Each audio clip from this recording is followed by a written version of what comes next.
తెలంగాణ రాజకీయాల్లో మరోసారి BC reservation అంశం వేడెక్కింది. 42% రిజర్వేషన్ సాధన కోసం కాంగ్రెస్ పార్టీ ప్రతిష్టాత్మకంగా ప్రయత్నాలు ప్రారంభించింది. కానీ బీసీలలో ఐక్యత లేకపోవడం ప్రధాన చర్చనీయాంశంగా మారింది.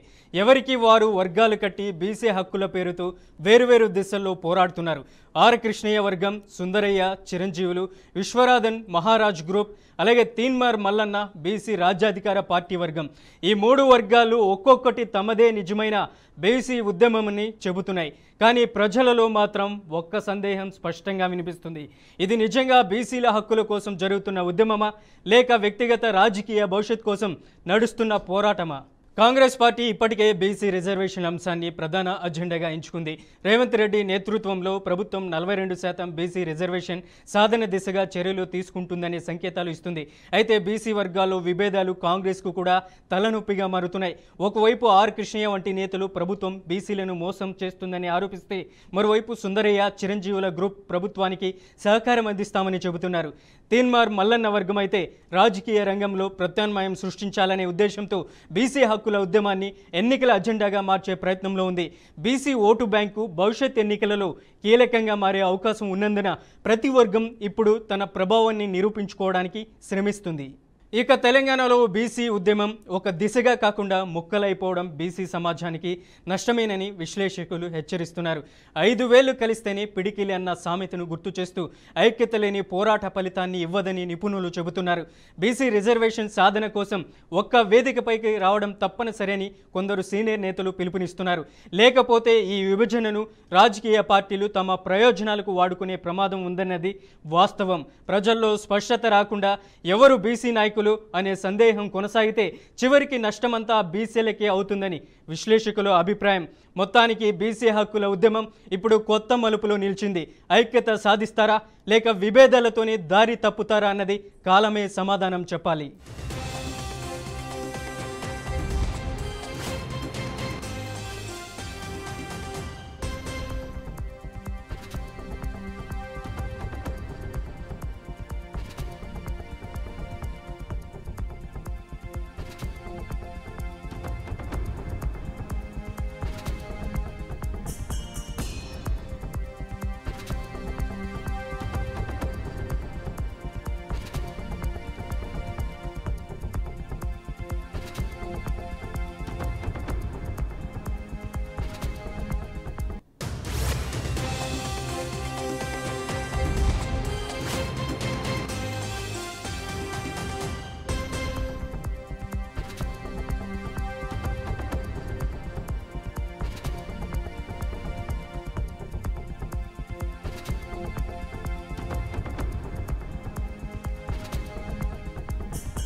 తెలంగాణ రాజకీయాల్లో మరోసారి బీసీ రిజర్వేషన్ అంశం వేడెక్కింది.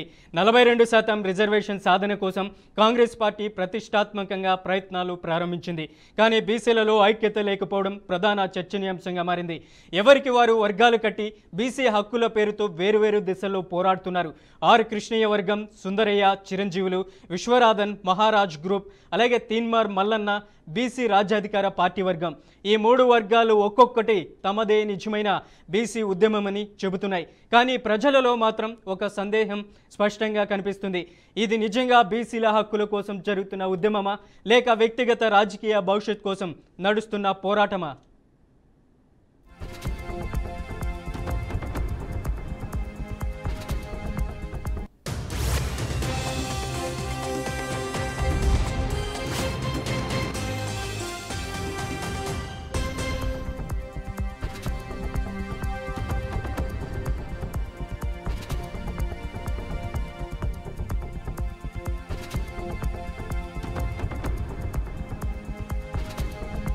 కాంగ్రెస్ పార్టీ ఇప్పటికే బీసీ రిజర్వేషన్ల అంశాన్ని ప్రధాన అజెండాగా ఎంచుకుంది. రేవంత్ రెడ్డి నేతృత్వంలో ప్రభుత్వం 42% బీసీ రిజర్వేషన్ సాధన దిశగా చర్యలు తీసుకుంటుందని సంకేతాలు ఇస్తుంది. అయితే బీసీ వర్గాల్లో విభేదాలు కాంగ్రెస్కు కూడా తలనొప్పిగా మారుతున్నాయి. ఒకవైపు ఆర్ కృష్ణయ్య వంటి నేతలు ప్రభుత్వం బీసీలను మోసం చేస్తుందని ఆరోపిస్తే, మరోవైపు సుందరయ్య, చిరంజీవుల గ్రూప్ ప్రభుత్వానికి సహకారం అందిస్తామని చెబుతున్నారు. తీన్మార్ మల్లన్న వర్గం అయితే రాజకీయ రంగంలో ప్రత్యామ్నాయం సృష్టించాలనే ఉద్దేశంతో బీసీ హక్కుల ఉద్యమాన్ని ఎన్నికల అజెండాగా మార్చే ప్రయత్నంలో ఉంది. బీసీ ఓటు బ్యాంకు భవిష్యత్ ఎన్నికల్లో కీలకంగా మారే అవకాశం ఉన్నందున ప్రతి వర్గం ఇప్పుడు తన ప్రభావాన్ని నిరూపించుకోవడానికి శ్రమిస్తుంది. తెలంగాణలో బీసీ ఉద్యమం ఒక దిశగా కాకుండా ముక్కలైపోవడం బీసీ సమాజానికి నష్టమేనని విశ్లేషకులు హెచ్చరిస్తున్నారు. 5,000 కలిస్తేనే పిడికిలి అన్న సామెతను గుర్తు చేస్తూ ఐక్యత లేని పోరాట ఫలితాన్ని ఇవ్వదని నిపుణులు చెబుతున్నారు. బీసీ రిజర్వేషన్ సాధన కోసం ఒక్క వేదికపైకి రావడం తప్పనిసరిని కొందరు సీనియర్ నేతలు పిలుపునిస్తున్నారు. లేకపోతే ఈ విభజనను రాజకీయ పార్టీలు తమ ప్రయోజనాలకు వాడుకునే ప్రమాదం ఉన్నది వాస్తవం.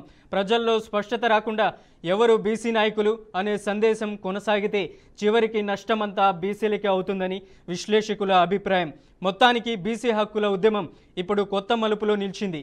ఐక్యత సాధిస్తారా లేక విభేదాలతోనే దారి తప్పుతారా అన్నది కాలమే సమాధానం చెప్పాలి. తెలంగాణలో బీసీ 42% రిజర్వేషన్ అంశం హాట్ టాపిక్గా నడుస్తుంది. ఇప్పటికే హైకోర్టులో 4 వారాలు ఎవరైతే పిటిషనర్ తరపున 2 వారాలు అలాగే ప్రభుత్వం తరపున 4 వారాలు పెండింగ్ ఇచ్చినటువంటి నేపథ్యంలో ఇక బీసీకి సంబంధించినటువంటి ఉద్యమ నాయకులు కూడా ఏదైతే బంద్కు కూడా గత నెల 18వ తారీఖున బంద్కు పిలుపునిచ్చారు. దానికి సంబంధించినటువంటి భారీ ఎత్తున ధర్నాలు ర్యాలీలు చేశారు. ఇక ఇదే అంశంపై చర్చించడానికి బీసీ జేఏసీ చైర్మన్ వరంగల్ జిల్లా వేణుగోపాల్ గారు లైవ్లో జాయిన్ అవుతారు. వేణుగోపాల్ గారు నమస్తే. నమస్తే వేణుగోపాల్ గారు, ఈ బీసీ రిజర్వేషన్ల అంశానికి సంబంధించి మనం ప్రధానంగా చూసుకుంటే ఆర్ కృష్ణయ్య, తీన్మార్ మల్లన్న, విశ్వనాథన్, చిరంజీవులు ఇట్లా జేఏసీ నాయకులు అంతా ఐక్యత రాగం పైకి వినిపిస్తున్నా ఇట్లా బీజేపీ కానీ బీఆర్ఎస్ కానీ అలాగే కాంగ్రెస్ పార్టీలు అందరూ పైకి ఐక్యత రాగం వినిపిస్తున్నా కానీ వ్యక్తుల భావజాలం వేరు అనేసి వినపడుతుంది. ఎలా చూడొచ్చు అంటారు? ఒకరి మధ్య ఒకరు సమన్వయం లేదనుకోవచ్చా? లేదు. గత 40-50 సంవత్సరాలకెళ్ళి తెలంగాణ రాష్ట్రంలో బీసీ ఉద్యమాన్ని నడిపించిన వ్యక్తి ఆర్ కృష్ణయ్య గారు. తర్వాత జాజుల శ్రీనివాస్ గారు కూడా బీసీ సంక్షేమ సంఘంలో రాష్ట్ర వ్యాప్తంగా అనేక ఉద్యమాలు, ఢిల్లీ వ్యాప్తంగా కూడా అనేక ఉద్యమాలు జాజుల శ్రీనివాస్ గారి ఆధ్వర్యంలో నడుస్తున్నాయి. ఇప్పుడు ఆర్ కృష్ణయ్య గారు, జాజుల శ్రీనివాస్ గారు ఇద్దరు కలిసి బీసీ జేఏసీ ఏర్పాటు చేసిన తర్వాత తెలంగాణ రాష్ట్రంలో బలహీన వర్గాలకు 42% రిజర్వేషన్లు ఇవ్వాలనే డిమాండ్ తోటి గత నెల 19వ తారీఖు రోజు జరిగిన బంద్ అనేది తెలంగాణలో కని విని ఎరుగని రీతిలో బంద్ సక్సెస్ కావడం జరిగింది. అంటే ఆర్ కృష్ణ గారు, జాదవ శ్రీనివాస్ గారు జేఏసీ ఆధ్వర్యంలో జరిగిన బంద్ తెలంగాణ వ్యాప్తంగా అన్ని రాజకీయ పార్టీలకు అలర్ట్ కావడం జరిగింది. అంటే ఒక నిజమైన న్యాయమైన డిమాండ్ మీద పోరాడుతున్న బీసీలకు ఖచ్చితంగా అన్ని ప్రభుత్వాలు దిగొచ్చి న్యాయం చేయాలన్న ఆలోచన ఈరోజు రాజకీయ వర్గాల్లో వచ్చింది. కాబట్టి ఖచ్చితంగా బీసీ జేఏసీ ఏర్పాటు చేసిన తదనంతరం అనేక ఉద్యమాలు నడుస్తున్నాయి. ఇప్పుడు మొన్న 2వ తారీఖు రోజు కళింగ భవన్ లో బీసీ జేఏసీ నిర్మాణం పరమైన కమిటీ వేయడం జరిగింది. ఇప్పటి నుండి 2 నెలల వ్యాప్తంగా దక్షిణ వారికి ఉద్యమాలు చేయడం కూడా బీసీ జేఏసీ శ్రీకారం చుట్టింది. రేపు 6వ తారీఖు రోజు కూడా అంబేద్కర్ పూలే విగ్రహాల ముందు మౌన దీక్ష కార్యక్రమం ఏర్పాటు చేయడం జరిగింది తెలంగాణ రాష్ట్ర వ్యాప్తంగా. అలాగే 13వ తారీఖు రోజు ఒకరోజు దీక్షను చేపట్టడం జరిగింది. ఇలా దశల వారీగా ఉద్యమాలు శ్రీకారం చుట్టడం జరిగింది ఆర్ కృష్ణ, జాల శ్రీనివాస్ గారి ఆధ్వర్యంలో. కాబట్టి ఉద్యమం ఖచ్చితంగా బలంగా ఈ తెలంగాణ ఉద్యమం ఎట్లయితే పనిచేసిందో రాష్ట్రంలో ఇప్పుడు న్యాయమైన డిమాండ్ అయిన బీసీ ఉద్యమం కూడా దశల వారీగా ఖచ్చితంగా బీసీల న్యాయమైన డిమాండ్ సాధించిన వరకు ఉద్యమాలు జరుగుతాయని చెప్పి మేము అనడం జరుగుతుంది. ప్రధానంగా వేణుగోపాల్ గారు చూసుకుంటే బీసీ రిజర్వేషన్ల అంశానికి సంబంధించి బంద్ చేశారు, ధర్నాలు చేశారు, ఇటు హైకోర్టు అటు సుప్రీంకోర్టు కూడా వెళ్ళారు. మరి ఆర్ కృష్ణయ్య లాంటి బీసీ వ్యక్తులు ఏదైతే బీజేపీ గవర్నమెంట్లో ఆయన ఎంపీగా కూడా ఉన్నారు, ఇటు రాష్ట్రంలో ధర్నాలు జరుగుతున్నాయి, అక్కడ ఏదైతే రాష్ట్రపతి దగ్గర బీసీ రిజర్వేషన్కి సంబంధించి 42% పెండింగ్లో ఉంది, ఇటు కీలక నిర్ణయం కూడా గవర్నర్ కూడా తీసుకోలేదని కాంగ్రెస్ ప్రభుత్వం ప్రధానంగా ఆరోపిస్తుంది. ఆర్ కృష్ణయ్య లాంటి వ్యక్తులు కేంద్రం దగ్గరికి బీసీ రిజర్వేషన్ల అంశాన్ని తీసుకెళ్తే ఇది పెద్ద విషయం ఏం కాదనేసి కాంగ్రెస్ కూడా ప్రధానంగా చెప్తుంది. ఎలా చూడొచ్చు అంటారు ఇది? ఇప్పుడు నవంబర్ 2వ తారీఖు జరిగిన కళింగ భవన్లో జరిగిన అన్ని కుల సంఘాల మీటింగ్ లో కూడా మేము అదే తీర్మానం చేయడం జరిగింది. ఖచ్చితంగా కేంద్రం మీద పోరాటం చేయాలి. ఖచ్చితంగా బీజేపీ గవర్నమెంట్ కేంద్రంలో పార్లమెంట్ లో ప్రత్యేకమైన బిల్లు ప్రవేశపెడితే తప్ప తెలంగాణ రాష్ట్రంలో బీసీ రిజర్వేషన్ రావు. కాబట్టి కేంద్రం మీద మనం ఉద్యమం చేయాలని చెప్పి మేము అనుకున్నాం.